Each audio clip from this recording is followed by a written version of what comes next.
Alright, so every year my sister buys a new used car, right? In the interest of finding the best deal, she usually goes on websites such as Craigslist and OfferUp to find a reasonably priced vehicle for sale by owner.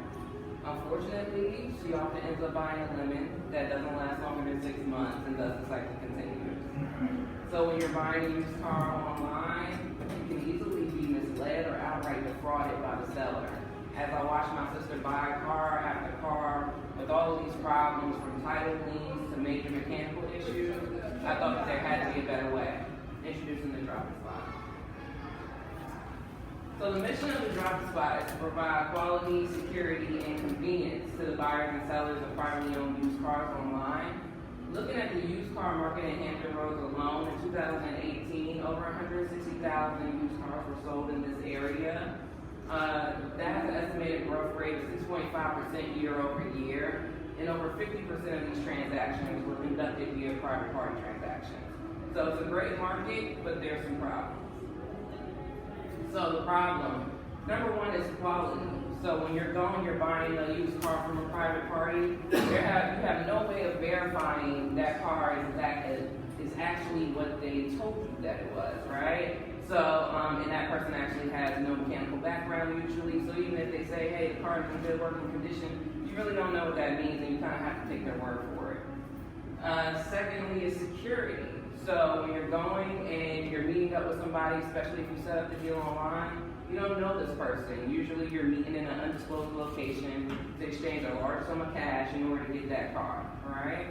And then thirdly is convenience. So when you're looking for a used car online, there's a lot of different sites, a lot of different ways for you to get to it.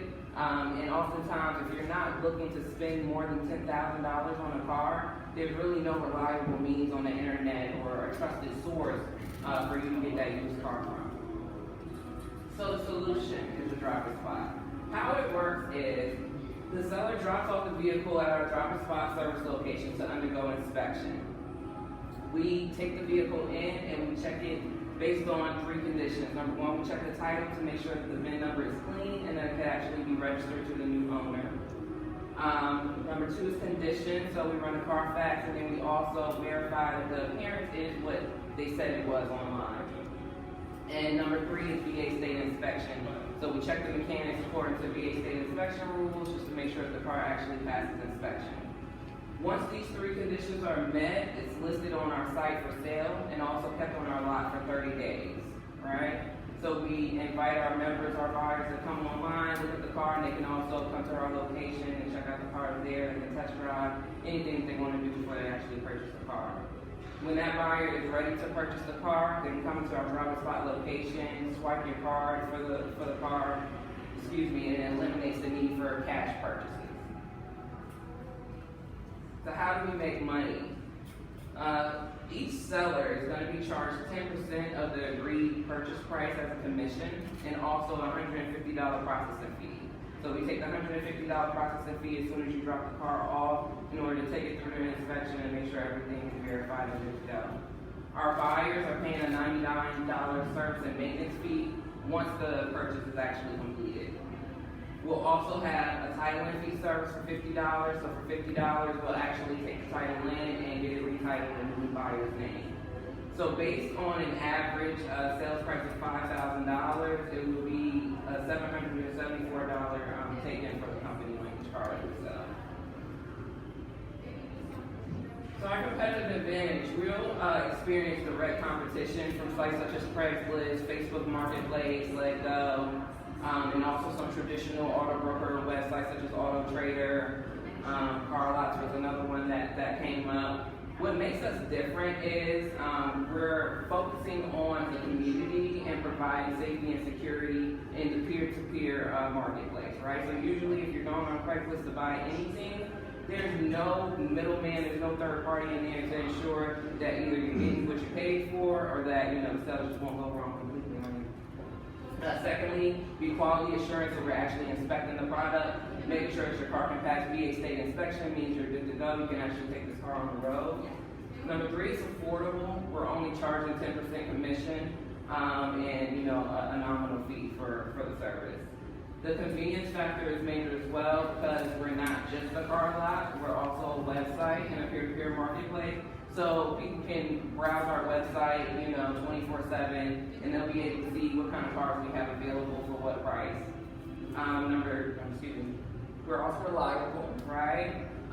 We hope to build a brand really around supporting people who may not have the resources to go to a traditional dealership. So we essentially want to become your dealership in that platform of the private party used car sales. And then lastly, our credit card payments, so you don't have to pay in cash anymore. You don't have to carry an excessive amount of cash in order to purchase your car.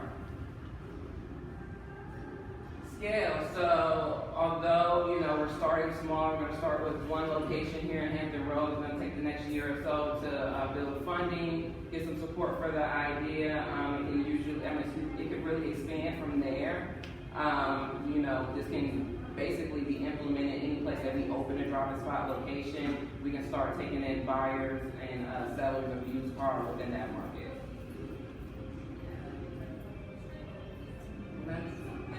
Thank you.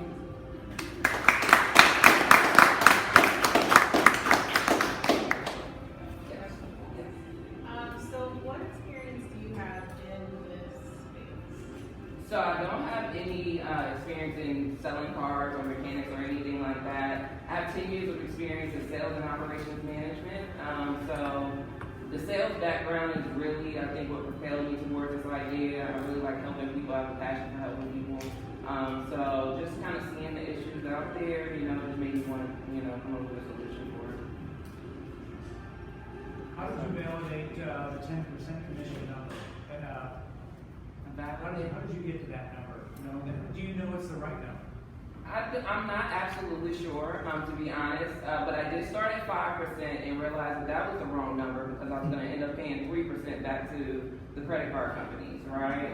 Outside of that, I do have the cost of maintaining the location and maintaining the staff. So that could kind of get filled out a little bit and maybe that number goes up accordingly.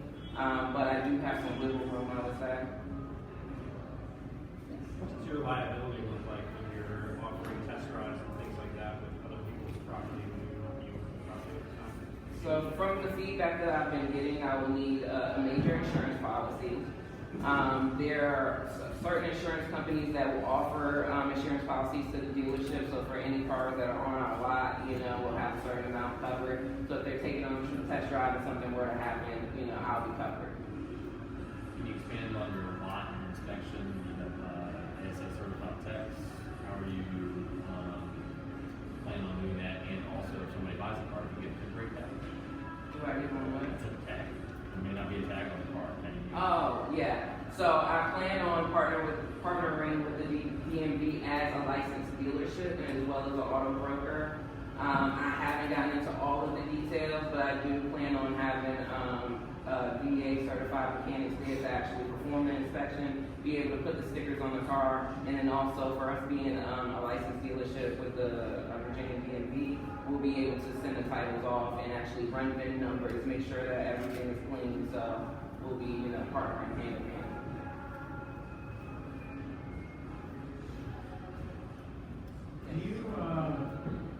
Would you consider offering a service to go a more in-depth inspection, other than just the three things, like on the potential buyer side, maybe they want more than just a state inspection to know that the time belt is about to go out or something like that. Absolutely. I kind of wanted to minimize what we would assure because I didn't really want to be responsible for anything on the back end, but I do plan on having, a licensed mechanic. So if he's checking things out and say, hey, X, Y, and Z is wrong with the car, that can be easily identified. We can communicate that to the buyer. Hopefully at some point we'll have an app where we can communicate to the seller as well, like, hey, these are the things that came up in your inspection.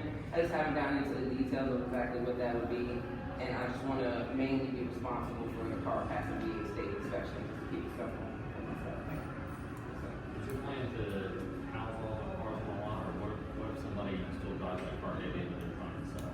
So they have the option, right? You can either leave it on my lot for 30 days, it's the max that I'm going to hold it, or you can just list it on the site. But after 30 days, if it hasn't sold, I'm asking for that seller to come and pick your vehicle back up.